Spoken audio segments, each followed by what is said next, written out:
anyone that's just joined, I'm Christina and I run the ContentUK community, which is a community to support UK content marketers. I'm very excited to have Veronika joining us today, who is a content marketer at Sendable. And she's going to be giving us lots of practical tips around how you can create an authentic personal brand using social media. So how the format will work is Veronika will talk for about 20-30 minutes giving her tips, and then in the second half she'll be doing a Q&A to answer any questions that you have. So if you've got any questions, just pop them into the question box underneath the video, and we will get to those at the end. As we mentioned, the slides and this video will be sent to you afterwards, so you don't need to take any notes. A little bit more about ContentUK if you're new here. So we also have, as well as these webinars, a jobs board and a newsletter, which you can check out at contentuk.co. So that is enough for me. I will now pass over to Veronika. So it's okay for you to share your slides now, Veronika? And speak to you. Okay. Can you hear me okay?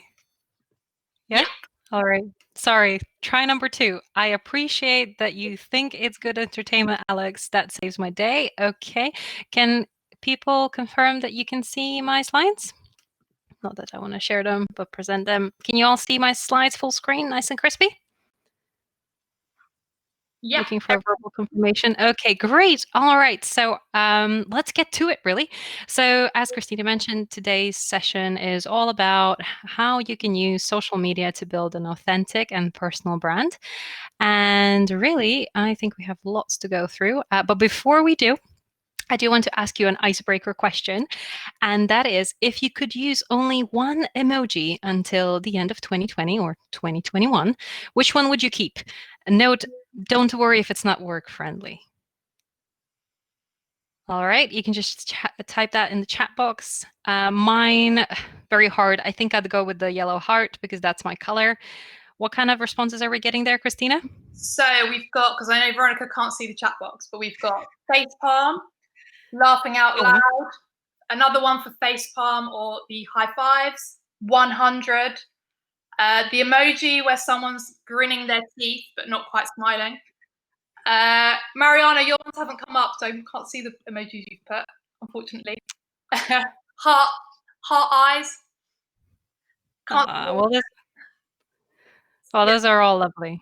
All positive, except for the face palms. But, that's what this year is all about. So granted. All right. Well, hope you're all warmed up and have a little bit of fun before we dive into what we're going to be covering today. So you probably already saw the agenda, but just to give you a quick overview, we're going to be looking at why it's even worth building a personal brand. I think it's really important to understand why we're doing anything to be motivated to do it. I'll then tell you the 3 different ways you can use social media in a professional setting to generate social proof, to network, and also to prospect on social without hard selling. And I will also give you some tips on how to overcome writer's block and structure how you can create your social media posts. Also, I'll have a very special free offer for attendees, and I'm going to reveal that at just before the Q&A. And as Christina mentioned, if you do have any questions, please do add them in, and we'll get to them in the Q&A. And I appreciate it's going to be a lot to go through in these slides, and you're going to get the links, so don't worry. But the one thing that I want you to take from this whole session is that progress is more important than perfection. And after the end of the session, if you can just take one action this week by Sunday to do something to improve your personal brand, whether it's small or big, I promise you it will make you feel really, really good. So that's one takeaway that I want you to keep in mind throughout this presentation, and make a personal note for yourself what you want to do. All right, well, let's get to it. Before we do, why you should trust me.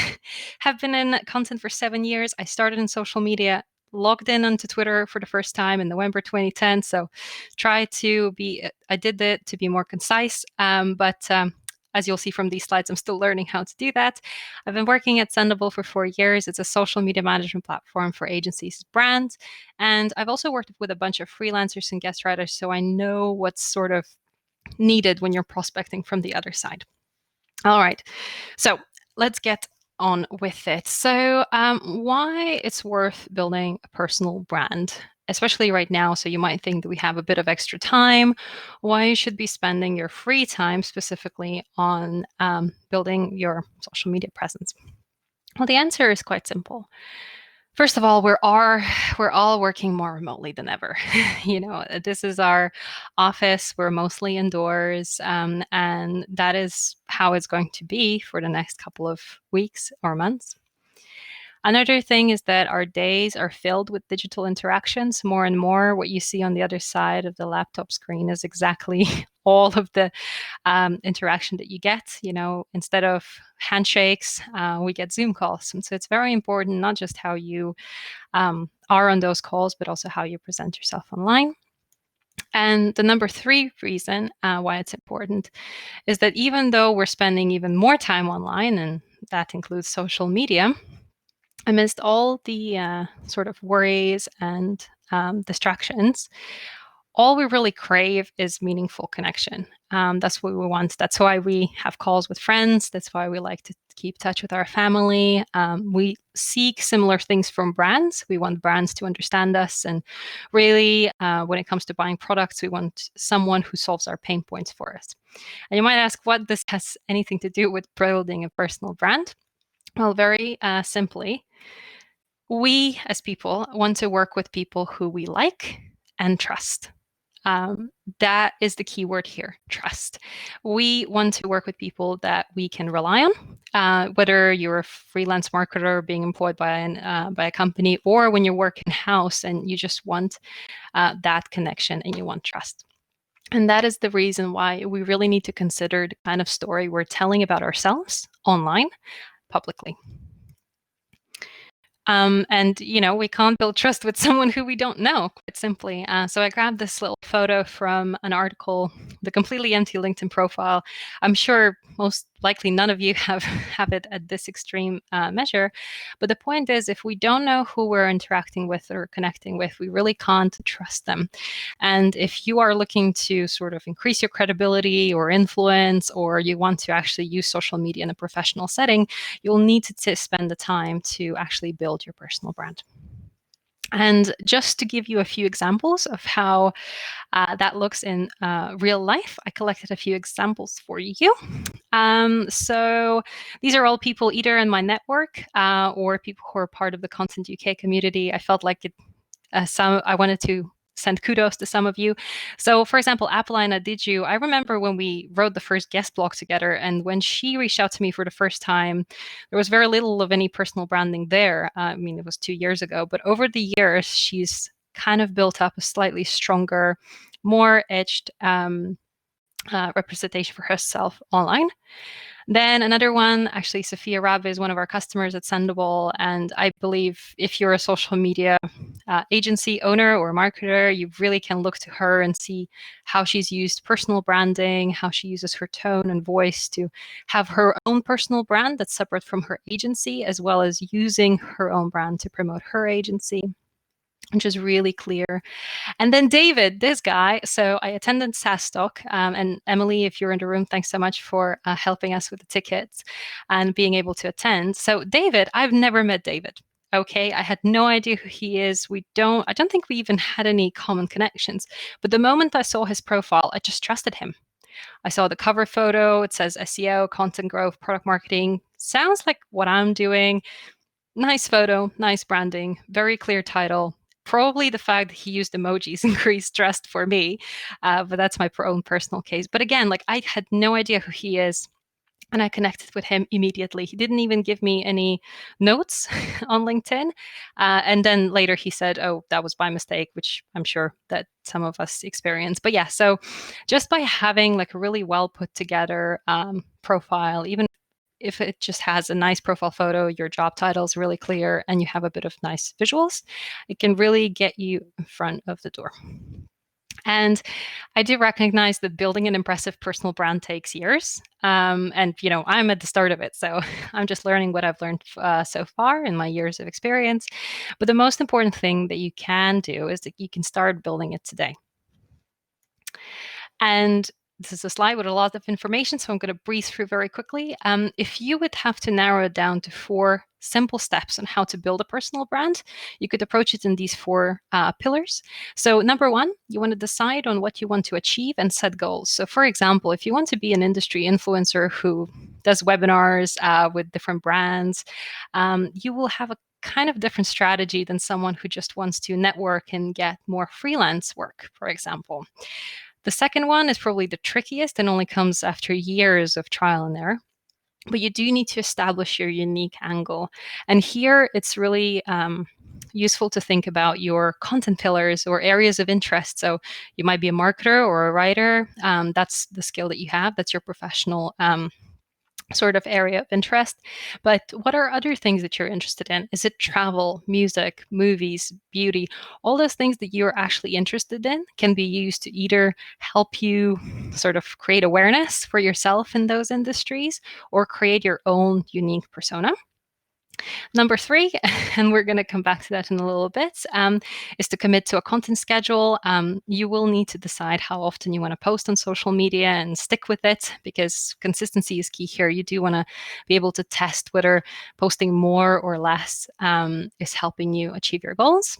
Another thing to think about is social media posts that you're only going to post, or actually you're going to write your blog or participate in podcasts or even record videos to increase your personal brand. And then finally, maybe my favorite, and the one that I spend way too much time on and I'm no expert in, is to work out your aesthetics. So decide what kind of look you want to pursue. Is it a color? Is it a theme? Or maybe even if the resources allow, you may have custom graphics.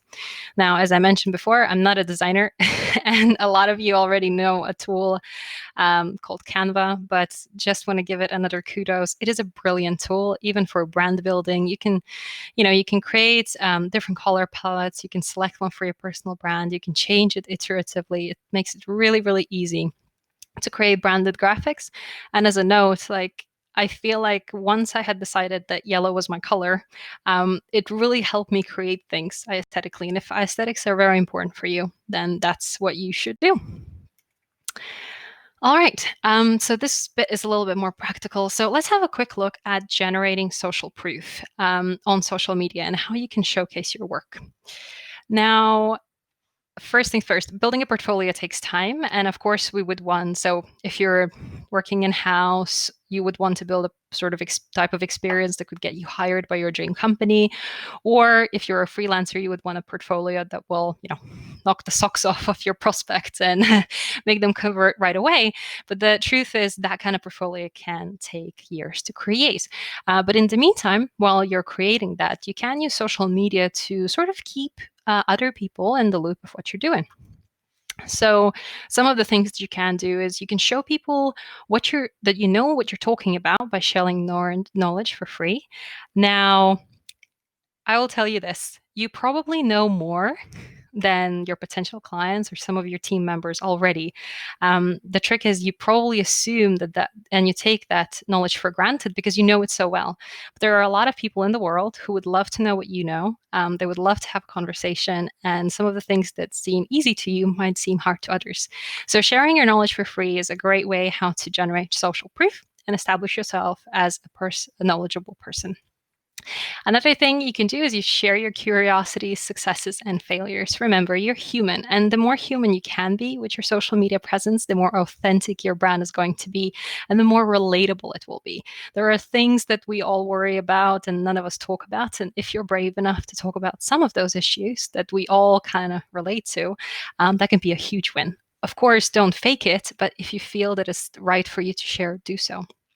And then finally, highlighting great marketing examples that fit your skill set can be a really nice hack of showing that you recognize good work. So for example, you might not have a lot of past work done for a particular client, or you're entering a new industry, let's say SaaS, and you really want to work with marketing technology company. So what you could do is you could share some content iteratively that would show great examples of that marketing technology content brands. And what it's going to do is that your potential clients might actually see, oh, wow, this person is sharing examples by these brands. That's exactly what we're looking for. So it kind of sends a signal that you recognize good work and potentially you can actually do it.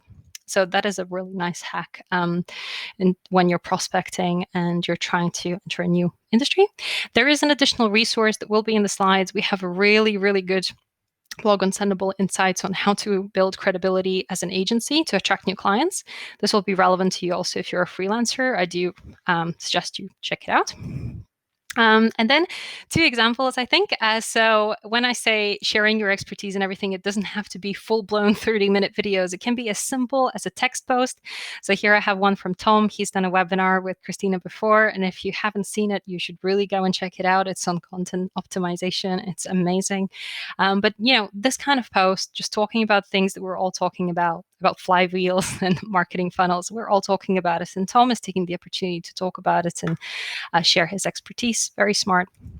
Then we have Emma Cownley. I don't know if you're aware of Emma, but Emma is amazing. She has one of the strongest personal brands out there. She's definitely not everybody's cup of tea, and I don't think a bank would employ her, but that's sort of the point. She is so cool and so edgy that any kind of brand that wants to be that would surely look at her as a freelance writer. And she gives a lot of great advice on writing and freelancing in general. So if you know her, if you don't know her yet, subscribe to her videos and it will be great. So using social for networking and increasing your influence. So this one is a little bit more relevant for those of you who are working in-house and actually want to build a strong personal brand alongside the brand of the company you work for. And the differences here is that, instead of kind of looking for opportunities or entering different, industries and things like that, you're more focused on depth here. So you want to choose the right platforms. Obviously, the key players we have here, these are the 3 that I had the most success with. In terms of Twitter, it's amazing for following specific people from specific companies as well as brands. It's so easy to mention people. They get notifications about it. It's so easy to engage. You can easily get replies from Neil Patel one day or whatever your goal is.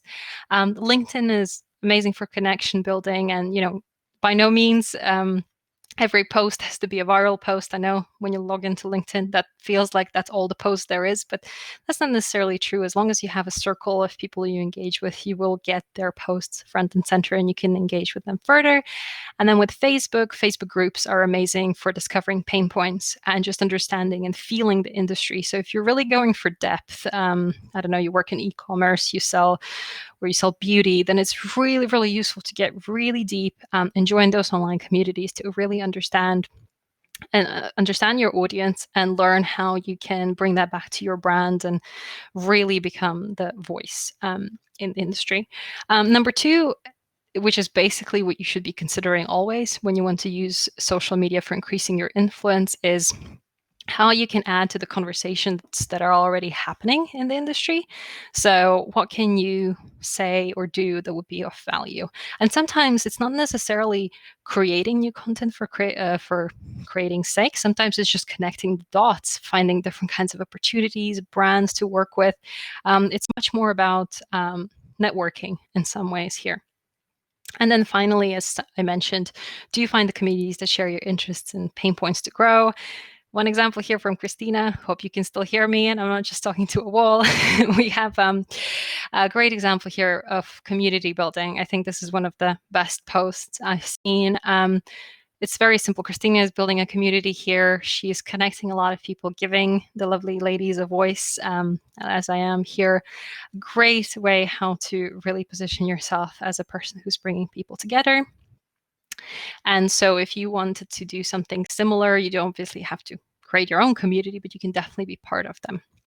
And then finally, if you want to use prospecting on social, but without the hard sell. So I can't see the chat box, but maybe you can engage in the chat and say yes if you've ever had someone reach out to you on LinkedIn.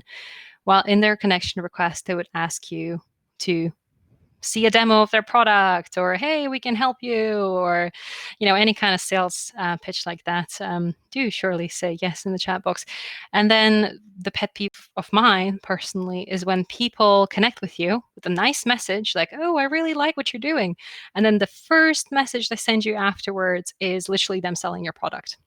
And to be fair with you, I prefer the former people, because at least they're upfront about wanting to, sell to me, and I can make that decision right in there. But if you look at the ones who just kind of hide their intentions and are not genuine, those get a really bad mark in my books. Surely they probably get a bad mark in your books too. And quite frankly, I have never wanted to work with people who've done that to me before, because I felt like I could trust them, and then they betrayed that trust. So again, coming back to that trust factor when you're prospecting, and this is very important. So quickly, the do's and the don'ts of prospecting on social. So the do's is to follow the brands you'd like to work for. So this is a really, really great and simple tip that you can do on a weekly basis, right? So you need to figure out what kind of brands you want to work for you who are freelancing or looking for new clients. And for you who are working in-house, you just can find complementary brands or thought leaders in the industry. But the thought remains, just follow people who are relevant to you.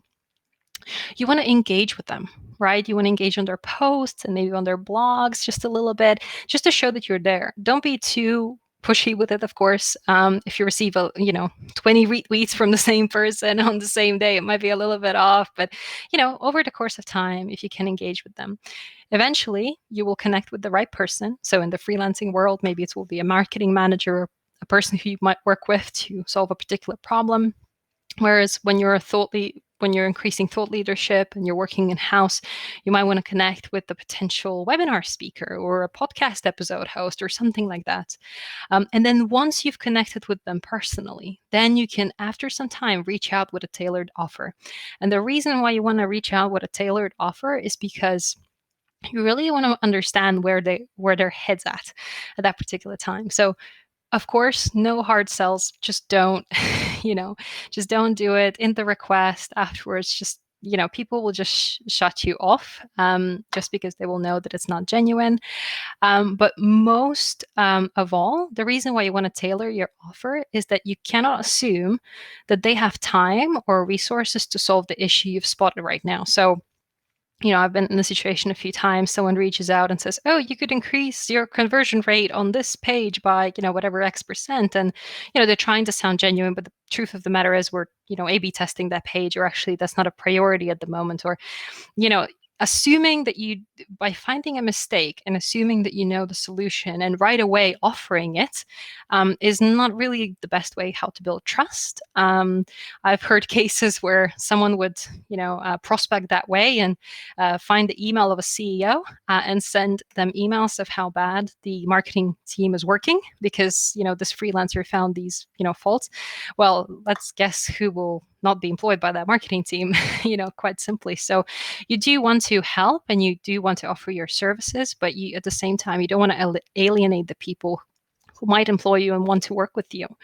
And then I just want to give Masuma a shout out. And I think this is the greatest example because I can give you a real example of this, of how effective the do's and the don'ts are. So Masuma, if you're here, hello. So Masuma is a content writer, and I've been connected with her on Twitter for quite some time. But after some time, after being connected to me, she connected to the Sendable account. She connected with our CEO. She followed a bunch of other people, and she did it in the loveliest way. So of course, when we were looking for a freelance writer, we definitely considered her to trial it with her, and the response that we got from our CEO when we said we would recruit her for an article was outstanding. And I think that is the one that you want to aim for every time you're prospecting. And that was, "Oh, I've heard of Masuma. Sure, let's work with her." That is the response that you want to get when someone is sort of building a case for working with you, or they're saying, "We really want to do this webinar with this person." You want to get that kind of response, that they already know you, they trust you, and let alone that's not just the person who wants to organize the things, but actually key stakeholders might already know who you are. That's why personal branding can be so very important. And of course, the brands you work for are important as well. If someone says, "Oh, I work for Nike, and I want to do an interview with you," that's of course great. But what we're talking about here is building yourself a very strong brand so that you're a recognizable name in the industry. And before we jump into the final practical bit, I hope I'm doing okay on time. Christina's not stopping me just yet.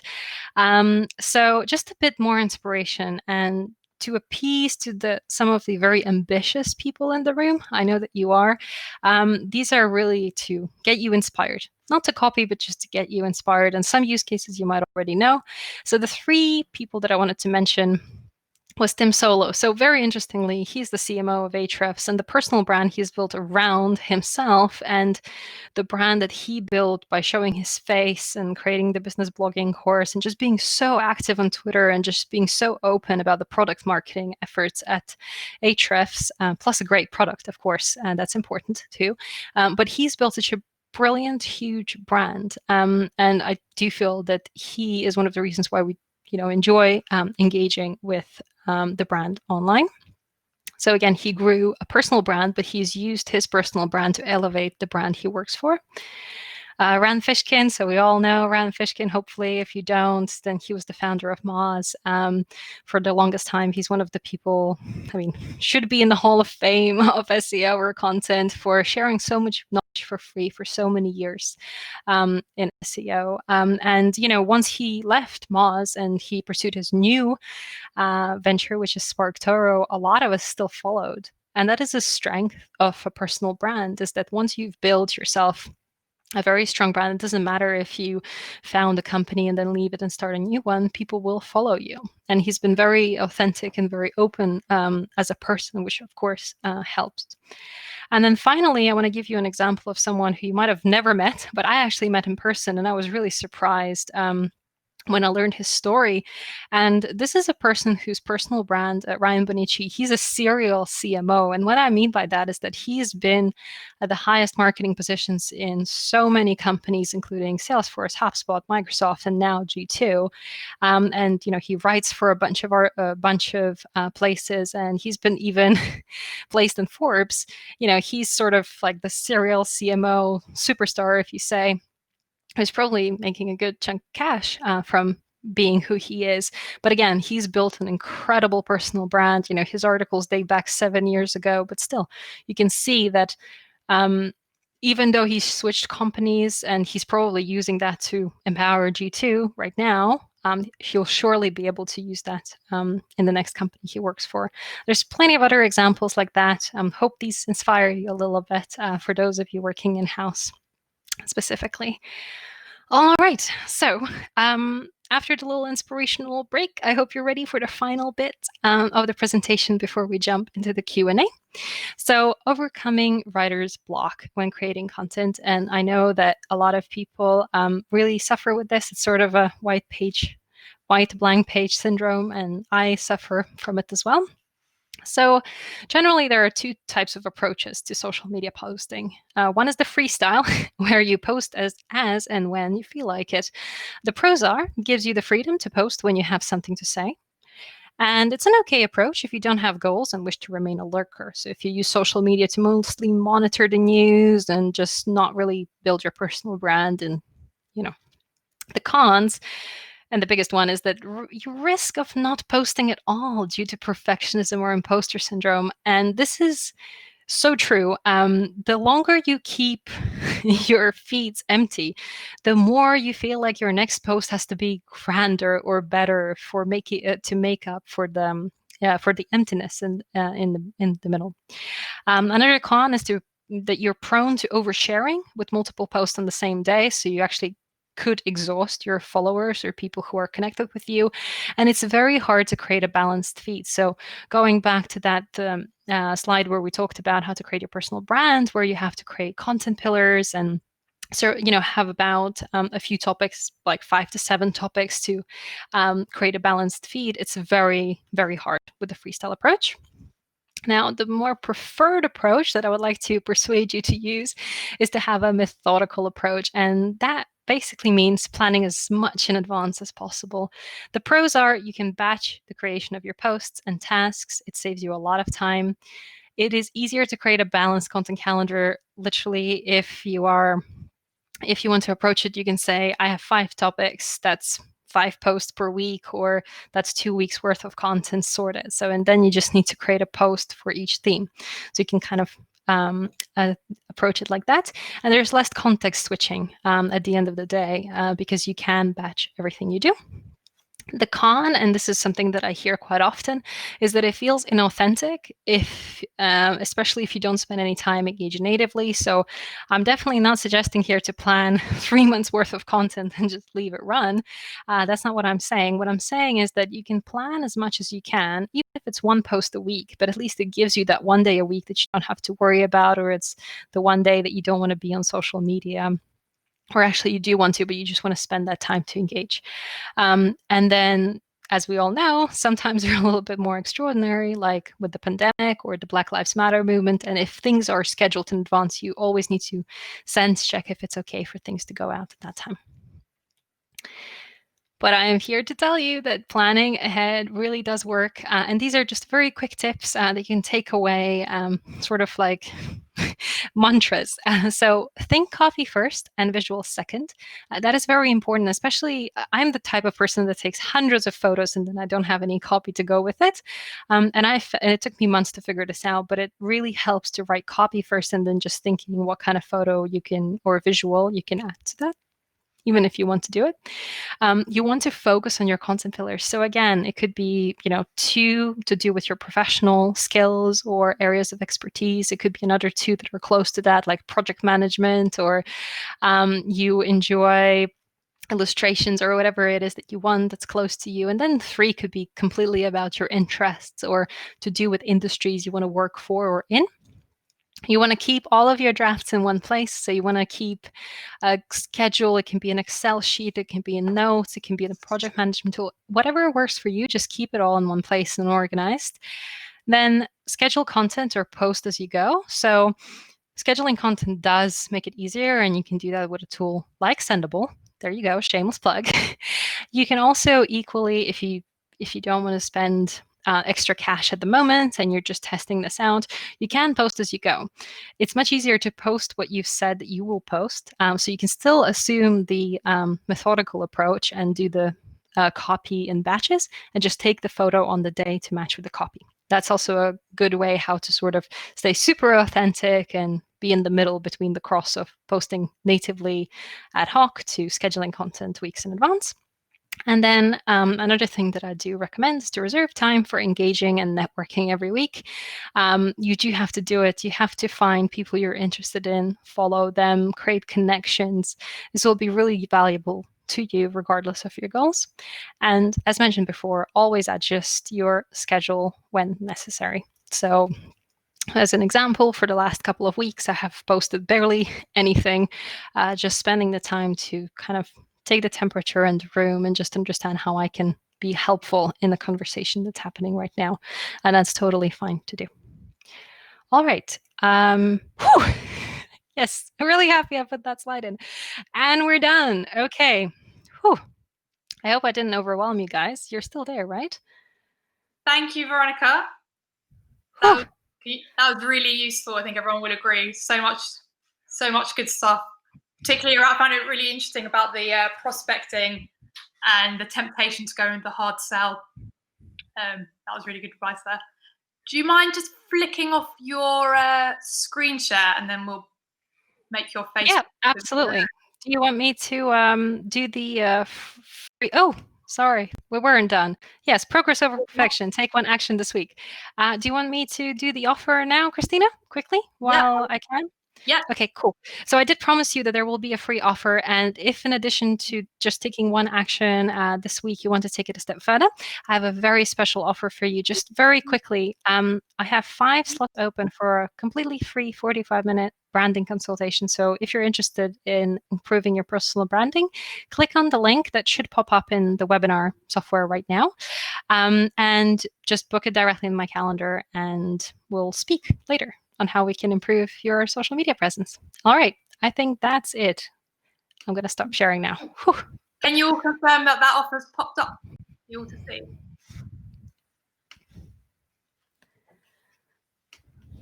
Can't see it popped up, but it did. And okay, well, we'll email it out after this as well, so you'll get that in the email. So, question-wise, has anyone got any questions for Veronika? I've got a couple of my own that I might start off with, but if you pop any in the question box, that'd be great. So I guess my question was around I know a lot of people when they're first starting out and posting on social feel really nervous about not getting any likes or comments, and they feel really embarrassed about that, and that kind of stops them posting. What advice would you give to anyone that's got that fear? To persist. Yeah, unfortunately, organic engagement on social media is what it is. And sometimes you look at some brands that have millions of followers and they barely get 5 likes or 2 retweets, and your heart just sinks. But that doesn't mean that they stop doing it, and you shouldn't either. Just consider the fact that it will take weeks, months, even maybe years for you to really perfect your message and just to keep going. My recommendation, in addition to not get discouraged, is to just really enjoy the process. Create the content that you think is useful for someone, just for that one person, for that one, for that one person in the room. And you should be good. Just persist. Yeah, I definitely agree with that mantra of just thinking who's one person that you're helping. Just always think of one specific person. I mean, that's a good starting place. Okay, questions. We've got one from Cecilia. Would you recommend Okay. more video as a way to do lightweight content? It's a good question. It depends on who you're targeting and what your goals are. Right now everybody's doing so much video and everybody thinks they're being authentic and they're being there, but it can also be overwhelming if that's not the industry or the place. So it really depends on your goals. I would say that I've started using more video, and yes, sometimes you get more engagement, but the moment you start using too much, that engagement gets lost. So maybe it's more about the variety and the mixture. So maybe instead of posting 3 videos per week, maybe just do one video, one text post and one image, and then just experiment what's better. Yeah, good point to experiment, and definitely worth trying some video if you've not tried it before. Absolutely.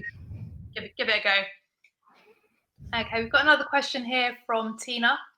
Is it possible to grow only organically, or should we use paid media to grow the number of followers slash fans? Ooh, I love that question. I don't think you should pay for your followers and fans unless you're planning to become this massive influencer who wants, where the strength would be in numbers. I think it's sort of like you don't want to connect it. Of course, it depends on what you sell and where you want to go, etc. But first of all, you want it to be authentic, and secondly, you just want to connect with a number of people. Like even if you're a freelancer, you probably have a set like a set number of hours you have in the week.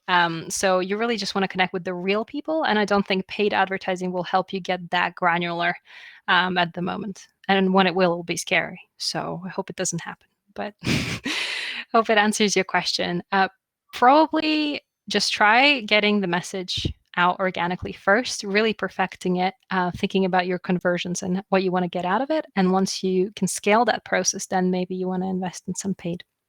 Yeah, definitely. If you've got some traction that you're seeing on organic, that's a really good sign that you should put some paid behind that to amplify it.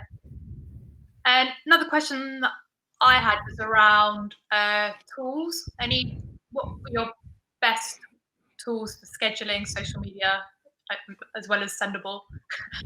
Of And course. I mean, there's other tools. I mean, we're top 5 in the world, by the way, with just 40 employees, which is absolutely incredible. No, but you know what? It largely depends on how active you want to be on which networks. So I would say that Sendable is super strong in terms of being active on multiple networks at the same time. So if you want Facebook, you have a Facebook page, you have a LinkedIn profile, you have a company page, you have Instagram and everything. It's a great platform, and I use it. That's what I use. There are a bunch of free ones.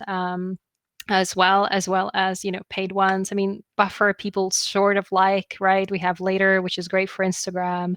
Hootsuite I haven't used in years, and I don't want to personally because of the UI. But there's so many different tools out there. The one thing that I'll say is that if you use a freemium tool, it helps you to get in the door of sort of getting a feel of what scheduled content feels like. But very often you only get 10 scheduled posts, and if you really want to batch your tasks, it's really not that effective. So like for example, on Sendable, like the cheapest plan we have is that would probably be good for you is $19, and then the second one was $29.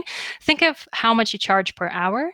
And just think of it this way. Will this tool save me more than 1 hour a month? Yes, absolutely. It's worth the money. So I would say freemium tools are great, but paid is also a good way to go. Good point. And we've got a question here from Neil Smith. Is Instagram still worth building a profile on? Good question. Depends on what you do. If you're an illustrator and you want to visually display your content, or you're a social media agency, Instagram can be a great place for you to showcase your work. You have to think about what your goal is and who your persona is, and do they hang out on Instagram? So it's more about who you're selling to and if they hang out on Instagram. And then based on that, you have your answer. I have seen quite a few influencers actually saying that, YouTube influencers specifically, and they said they have never made a penny from Instagram. And I think that that is largely true, especially that now Instagram is so well geared for e-commerce sites.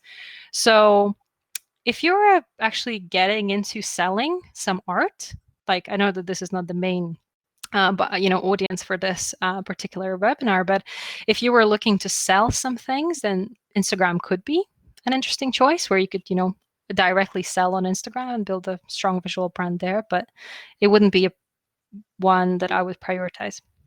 Yeah, it definitely depends where your audience hang out. Because where I work with Soldo, which is a fintech, we target financial controllers, and with some research we did, it showed 0% hang out on Instagram. But Karis, who I think is actually in this chat, she's built a massive following on Instagram. So if you want to share your thoughts on how you did that, Karis, feel free to share. Okay. Please do. I need a bigger following. Thank you. Question from Joe. First off, great presentation. Some really actionable advice and helpful slides. What are your thoughts on the best place to post thought pieces / articles? Locally on LinkedIn, or linking people out to Medium, or otherwise? Ooh, great. And on a similar vein, Alex said Medium or LinkedIn for articles.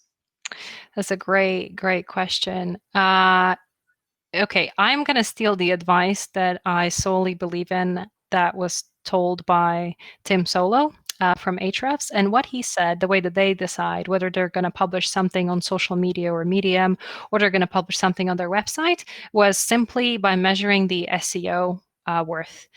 So if it was a topic that was more of a discussion piece and it didn't need to be very long and there was no search volume, and it was likely that there would be no search volume, go ahead and publish it on Medium or LinkedIn. Mind you, Medium is now guarding, so you can only read like 5 articles unless you have a paid subscription. So before, Medium was very ungated, and now it's becoming more and more gated. So that's just put a pin in that for a second. However, if you were looking to build, if you were selling blog services, it would make sense to have your own blog and have that on your website where you can control it and update as time goes on. One thing I'm going to say, which comes from a lot of conversion experts and content repurposing experts, publish on both. There's no, you won't get penalized by publishing on LinkedIn and Medium for the same article. You can add canonical links even if you publish it on your own blog, and you can see what works better. Hope that answers your question. Good answer. Got another question from Tina. Talking about tools, which one would you recommend for posting, monitoring, scheduling, analytics, sourcing photos, and so on? Sendable is fantastic. I was not paid to do that. No, it is great. My favorite part about Sendable that you don't get, for example, in Buffer for the same price, is that you can preview your posts and how they're going to look on the native social media network. So I can preview, how you always get these pesky read more for longer posts, like on Facebook and LinkedIn and Instagram. You actually can preview that on Sendable when you do individual posts, and you can see and make sure that the text is just right there and it's not hiding the important bits. Another thing I'm going to just do to sell Sendable is that, yes, you get reporting on every plan. As we know, Buffer doesn't have reporting at that price point. You have to pay $50 extra for that. And we do reporting for all the channels. We hook up with your Google Analytics too. But yeah, the sourcing of the photos, Unsplash is great for stock photos, etc. But we have the source via URL thing. So you add the URL of any website page, pulls the image automatically, crop it in our inbuilt editor, boom, done. No Photoshop, nothing needed. So super easy, super fast. So yeah, I would recommend Sendable. Get in touch with me and I'll maybe get you a video recording or something. I'll tell you more. There you go. Great plug for Sendable there. And Pete has also added there's a great support team on Sendable as well if you need it. Yeah, Pete is on our support team, so that would explain this. Hi, Pete. On the question about Instagram, Paris has replied just saying she found scheduling posts really helpful on Instagram, and Instagram seemed to love a lot of content showing you're actively regular. She's also asked, she said she's trying to grow on YouTube as well. Any tips on YouTube specifically? Ooh, YouTube is a hard nut to crack. You have to be super. I mean, you're coming against people who put themselves in boxes and ship themselves across the other Atlantic. That is the bar for entertainment.